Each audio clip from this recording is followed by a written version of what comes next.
नमस्कार, मैं मोहम्मद आसिफ और आप देख रहे हैं Spain I news. Spain I news में आज बात करेंगे लेफ्ट के विचारधारा के उनके पिता भी रहे हैं जिग्नेश मेवानी। जी हाँ, इन दिनों खूब चर्चा में है गुजरात में जिग्नेश मेवानी, क्योंकि उन्हें जो है असम से गिरफ्तार कर लिया गया था और असम सरकार माफ़ कीजिए कोर्ट ने तो फटकार भी लगाई है प्रशासन को।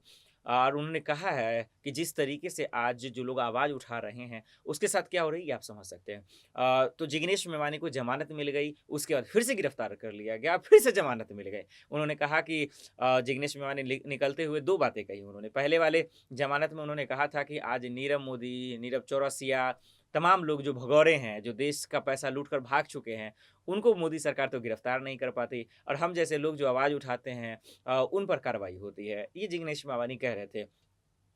और ये सही भी है, गलत नहीं है। जिग्नेश मेवानी ने फिर जब दूसरी बात उनकी गिरफ्तारी हुई, फिर निकले तो फिर उन्होंने कहा कि आज किस तरीके से जो है हमला किया जा रहा है, किस तरीके से विचारों को मारा जा रहा है, किस तरह से आवाज़ उठाने पे कार्रवाई हो रही है, ये आप समझ सकते हैं। और लाज़मी भी है कि इसको लेकर लोग नाराज़गी भी दिखा रहे थे, कोर्ट ने भी फटकार लगाई। तो अब देखना होगा कि जिग्नेश मेवानी लगातार जो है निर्दलीय विधायक हैं, गुजरात में चुनाव होने वाला है, तो लोग मान रहे हैं कि चुनाव की वजह से उन पर ऐसी कार्रवाई की जा रही है। तो इससे साफ ज़ाहिर है कि कहीं न कहीं जिग्नेश मेवानी का पकड़ अच्छा है, निर्दलीय विधायक है, लोगों में अच्छी पकड़ है, कांग्रेस के नेता भी हैं, शामिल हो गए थे कन्हैया कुमार के साथ में।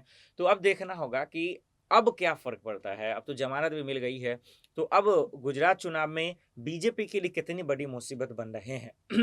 क्योंकि उन पे कार्रवाई करना ये लोग समझ रहे थे कि शायद चुनाव में कोई बड़ी मुसीबत बन सकते हैं बीजेपी के लिए, इसी वजह से उन पे कार्रवाई हो रही थी। विपक्ष भी हमला बोल रहा था। तो अब देखते हैं कि वो कितना बड़ा फ़र्क डाल रहे हैं और चुनाव में क्या वाक़ई में बीजेपी वर्सेस कहीं कांग्रेस हो रहा है कि नहीं? क्योंकि माना जा रहा था कि एक तरफ़ा जो है चुनाव होगा, लेकिन जिग्नेश मेवानी के शोर-शराबा से हो सकता है कि काँटे की टक्कर हो। फिलहाल के लिए इतना ही, बाकी खबरों के लिए देखते हैं स्पेन आई न्यूज़। नमस्कार।